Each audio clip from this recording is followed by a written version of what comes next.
Masha, thank you so much for joining me. I can't even tell you how excited I am to talk to you because I was listening to you through Amy Porterfield's Digital Course Academy, and you were teaching in there. And as I'm listening to your presentation, all I could think is, this is somebody I've got to know. She is flippin' amazing. So thank you so much for taking the time to be on today's podcast. How are you doing? Oh, thank you. That was so kind of you to say. I'm excited to be here. Thank you for having me. Of course, of course. So before we dive in and get into all the juicy stuff, can you first share just a little bit about you and your business and what that looks like? Sure. So I am an online business coach and magnetic marketing strategist, and I work primarily with heart-centered, soul-led female entrepreneurs in helping them scale their revenue to multi-six and seven figures online without the hustle and without the bro marketing sleaze. So I'm really all about, how can you build a sustainable online business without sacrificing your nervous system, your sanity, and your free time. And I'm really obsessed with time freedom and just living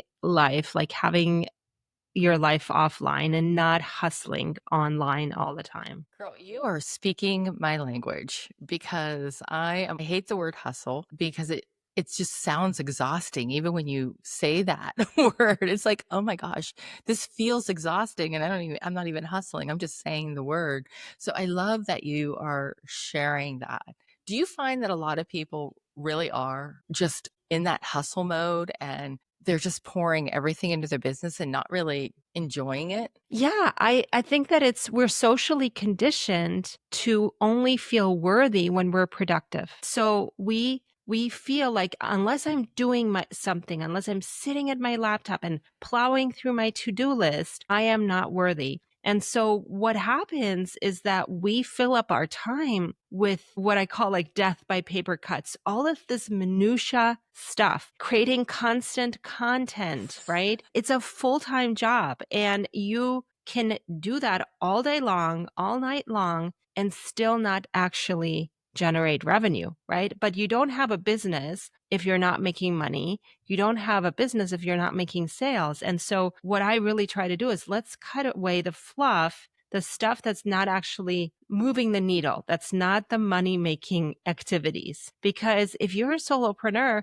you can't do it all. Right. And so we just keep busy. We feel like, okay, well, I'm going to post something and well, I posted for today. So that's good. Right. And it's like, well, wait a second. What am I actually doing here? I can keep doing that for years and years and not get any traction. So I see that it's really ingrained in our mentality, especially here in the US. We're such a workaholic culture. So I really think that it's important to kind of take a step back and look at and do like a time audit of like, what am I actually doing with all my time? And what of that is bringing in the money? So I have a personal question for you. Was there a time when you were going through all that and did you have like an aha moment? Like, this isn't what I want. Yeah, I did. Well, I was working full time. This was before the pandemic.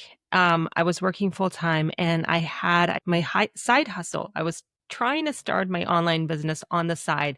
At the time, I was primarily doing like some influencing partnership collaborations on Instagram. So I was really a content creator and I was trying to grow my Instagram and I was obsessed with trying to get more followers, more followers, more followers. And I remember I was working full time. I had two little girls. One of my girls, I was still nursing her. She was so little, and I was burning the candle on both ends, getting home from work exhausted and then having to mom and just missing out on all of the magical moments with them. And I was trying to like build this thing for the future, but I didn't realize that what I was doing was really not what I needed to be doing. I didn't know what I needed to do. Right. And so my daughter looked up at me at that point. I remember I had my phone in my hand and she said, "Mommy, stop staring at your phone."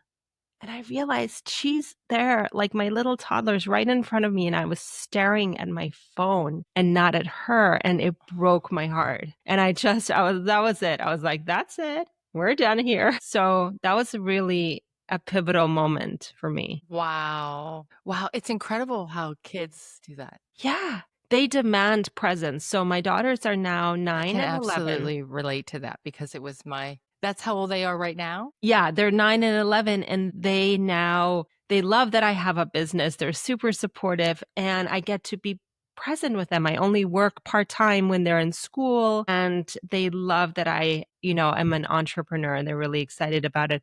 But they demand presence. They know when you're not being present. That's awesome. That's so neat. And, I have a very similar story. I won't get into my story, but very similar where my youngest son said that something to me about working so much and totally shifted my whole life plan. So I can relate to that. When our kids say something, it really hits home. It really hits home for us. So, Masha, I have a question because you were talking about how in the beginning you were really working hard to try to get more followers. You wanted more followers, wanted more followers. And I think that's so common for so many of us, especially women entrepreneurs who are out there. They feel like they need to be on every platform and that they put all this content out. I don't believe that they really look at the data, but they just want to see how many followers can I get. And it's such a big deal. Do you think it's such a big deal to have a huge following? No, no, the interesting thing is I have clients who have big audiences, like hundreds of thousands of followers, like influencer level. And I have clients who have like 200, 300 followers. And what's in their bank account is ironically not what you would expect. You would expect the person with a bigger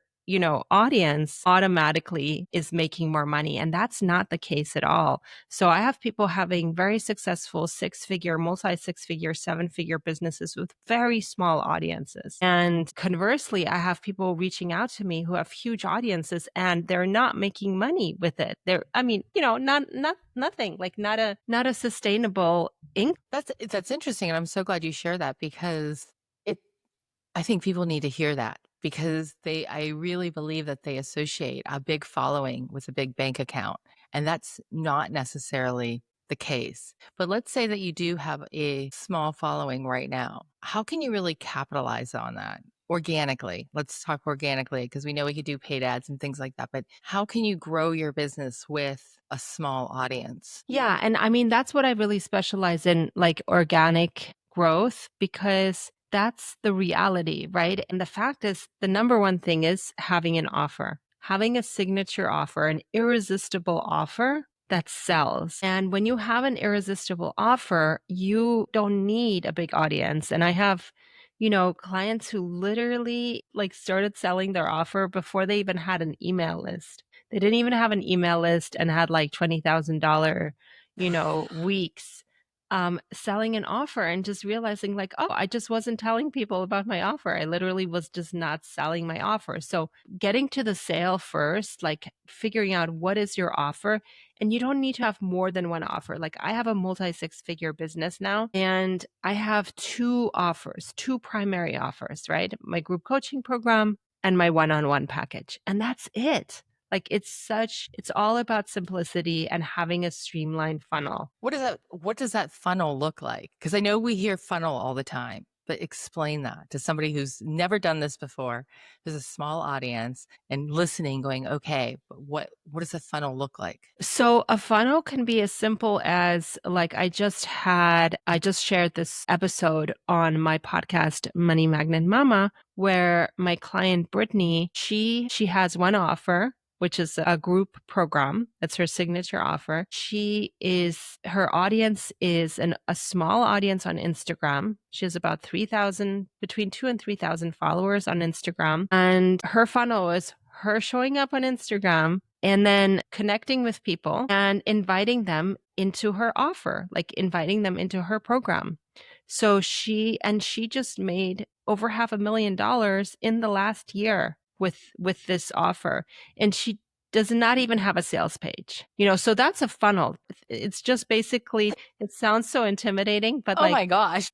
yeah, she has a simple funnel. Her funnel is Instagram to a conversation, like she has a consultation call with them usually to see if they're the right fit. She has a 90% conversion rate from that call, and then they enroll in her program. Oh my gosh. I mean, honestly, that's so simple and yet so efficient. It's Yeah. working. So you don't need all these big fancy tools. I mean, I'm a big believer in having your website and your email list, but what you just described was as simple as just having I think you said Instagram, or else in my mind I was thinking Instagram, but a social media presence. Right. You need to have one place where you're showing up, and it doesn't have to be social media, but that's usually the easiest place to get started because you already are on social media, right? But yeah, I think that we overcomplicate funnels, and especially as women, we feel intimidated by this whole tech world and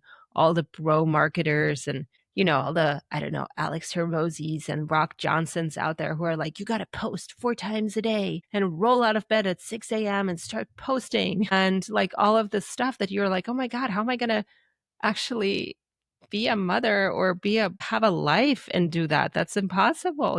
So you have to realize that it doesn't have to be complicated. We always overcomplicate it. And in reality, is when you have a small audience, you have an advantage that you can connect directly with people in the DMs, in the messages. You can connect with them, right? So it's a great advantage having a small Yeah. audience. So, did you ever create an offer and put it out there and it was crickets? Nothing happened. Yes, of course. That's part of it. Like you have to, you're not an entrepreneur unless you do that. And that's why you have to dust yourself off and try again because maybe the offer wasn't the right offer. Maybe the positioning wasn't right. Maybe the pricing wasn't aligned. Maybe your audience wasn't aligned, right? You have to keep testing. It's such a process of testing and iterating and trying it out and seeing what fits for you, what you feel passionate about and what lands. But I have certainly, like my first launch was a complete disaster. I did not make any sales at all. I made one sale on the last day and then the person wanted a refund. So it was a total flop. And I have made, No, I, sir. yeah, I've put stuff out there even recently, things that don't sell, but you don't know until you try. I'm so glad you said that, right? Because I hear that a lot. Like somebody will tell me, well, I tried that and it didn't work. Or I hear, and please tell me if you hear this too. They'll say, well, I shared it on social media, but nobody responded. So I ask, well, how many times did you share it? Like how often? What was your strategy? And they're like, well, I just made one post. And I'm like you have to, in my opinion, talk about it until you're sick of talking about it because not everybody saw it. But do you hear people saying that? Like well, I only did it, one time or only put one offer and then I got gun shy and stopped. Yeah, sorry, like that's not going to work. Visibility is very uncomfortable for many of us. And for me, it was a long process of really giving myself permission to just be me, to just show up as myself. I always felt like I had to be teaching something. I didn't know what was my voice? Like, what do I even talk about? Like, it brings up so many things, but unless you kind of like rip that lampshade off and allow yourself to just connect with your people, whom I call like your flamingos, your dream clients, they're not going to find you. So if somebody's listening and let's just say that they have 100 followers and they're like, okay, I want to create some sort of an offer.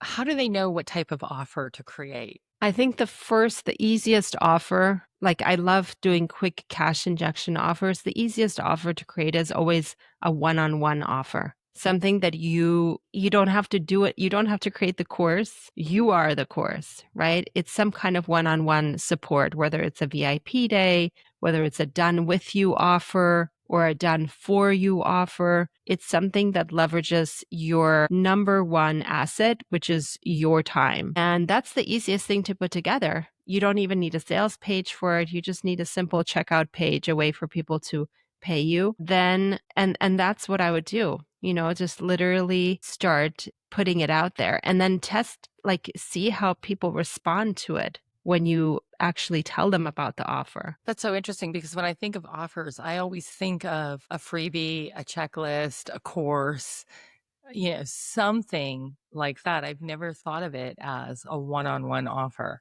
which is really interesting to think about now that you're saying it. It's like, oh, why not? Yeah, because you're number one. And then as you start growing, your one-on-one becomes like the top of the pyramid, right? Like that's the top of your offer stack. And you pull back on your one-on-one because your time is your number one asset and commodity, right? But when you're getting started, you can leverage that and you can actually spend time. And that's, I started doing a lot of one-on-ones in the beginning, but I was really undercharging, really underpricing because I didn't know what to price. I didn't know what my value was. I felt totally like, why would they even pay me? Who am I? What am I even doing? I felt so insecure about every part of it. Yeah, I think we can all can relate to that. I know I can because it's like, and then you raise it a little bit, and then you have somebody, and I've gone through this, right? I raise it, and I'm like, it's really scary because you're like, okay, I hope, will I still get clients? And then somebody makes a comment saying, boy, you're so reasonable, and it's like, oh my God, raise it again, like keep going, Yeah. But I I know I found myself playing small for too long. Yeah. And we still do, like, no matter where you are, you're still like, you need to break through to the next level. It's like, playing video games with Mario, like getting to the next level, the next level, the next level, reach for the gold coin. Because the fact is that you are worthy of being paid for your expertise and your time. You're worthy just by existing. Like, you're inherently worthy. Like, you don't have to do anything for that worth. And yet it's so hard for us to receive payment. It's so hard for us to ask for the sale as women, especially, and to receive that abundance. We feel like we got to work really, really hard to get a little bit. And then we feel resentful because we're Yeah, working so hard for so little. so true. It is so true. Yeah, that's why I'm You're right. obsessed with So we're pricing. talking about then you know what, that in itself is a course because that's so hard to figure out where to price yourself in a lot of different phases. It was hard in the beginning, and then I felt like I got a grasp on it, and then you scale yourself and you still question it. I still question, am I pricing myself right? So that in itself is just, it's a course of how to know.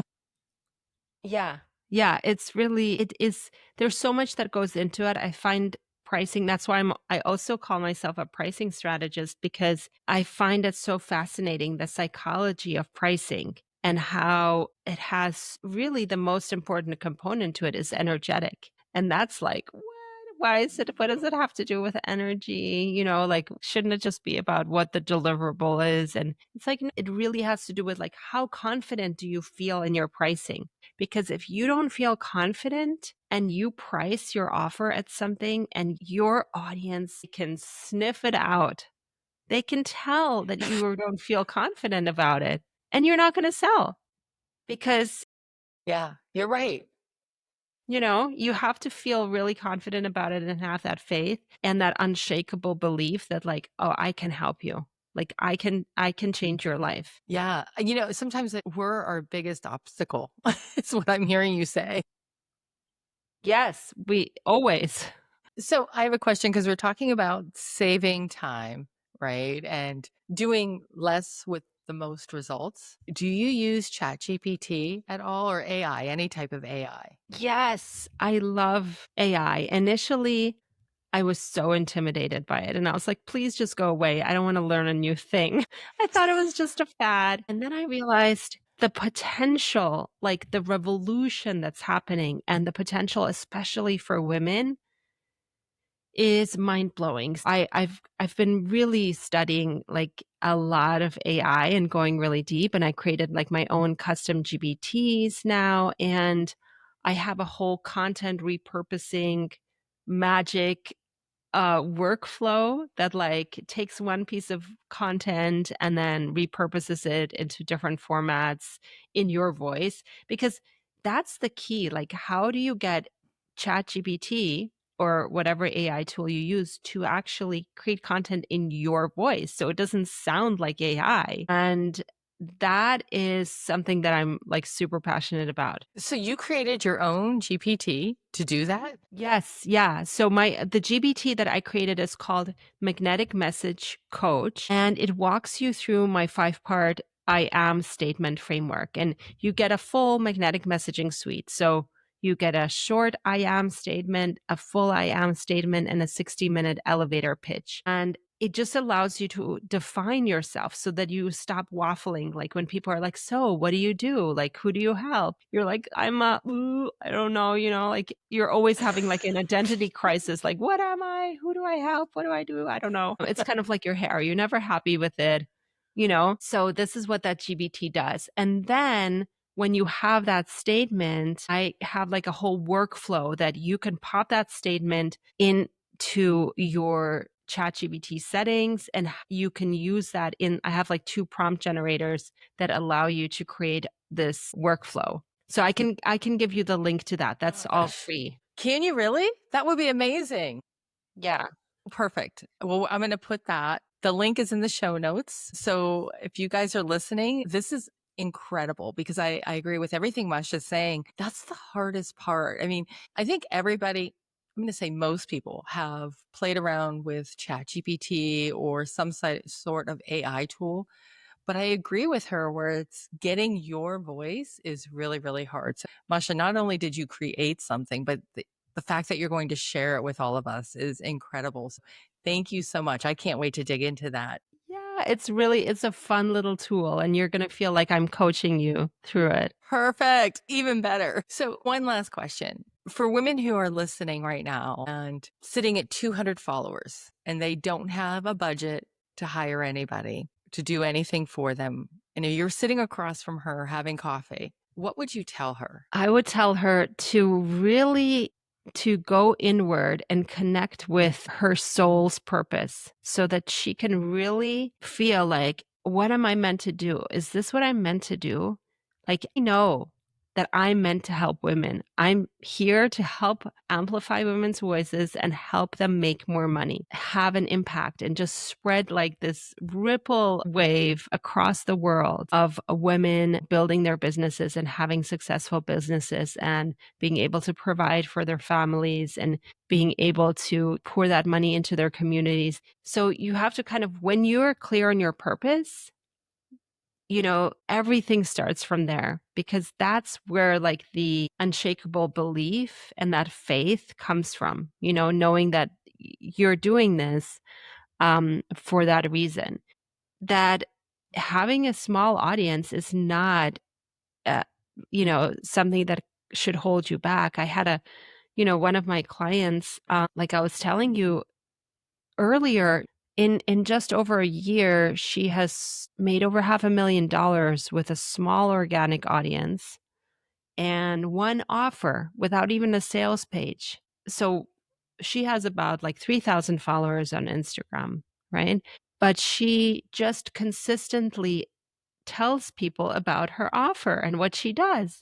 And that's one of the things is we're always hiding what we actually do and how we help and how, and then I have had another client who had literally 200 people in her social media, no email list. And again, I said, what do you want to do? And so she started doing these readings. She's a soul reader in the energy healing world. And I said, okay, so you're going to, share your offer. We're going to start promoting your offer. And she made $20,000 with that first promotion that she did without an email list, with her tiny dormant audience. And she was like, what is happening right now? I don't know. What was I doing before? And I'm like, you weren't selling. That's why you weren't selling, because selling is scary. But the thing is that you can sell in a way that's soulful, that's not scary, and that's not sleazy. And I think when you give yourself permission to look at selling as, this is how I serve people, right? This is how I help people, then you don't feel so intimidated by it. Oh, I love that. That's such great advice. Such great advice. Thank you so much for sharing that. You hit so many different levels with that. And I know somebody is listening to that right now and you just spoke directly to their soul. So thank you so much, Marsha. So one last question. What I did just say that last one was the last question, but now I'm giving you one more. What social media platform are you on the most? So you can find me, Masha Goins, everywhere. Well, Instagram, Facebook, and LinkedIn, newly LinkedIn, because I've been primarily on Instagram and Facebook, but I am now actually really enjoying LinkedIn because it's more focused on business. You know, people are there to connect and to connect about their businesses. So I do like that. But Instagram, Facebook, and then I have got my podcast, Money Magnet Mama, as well. Awesome. And the links to all those are right below. So you guys have to connect with Masha. She's incredible and amazing and puts up really good content. So you're going to love her, I promise. Masha, thank you so much for coming on today. It has been wonderful meeting you and this whole conversation. So thank you. Thank you so much. I really enjoyed chatting with you. All right, everybody, we'll see you next week.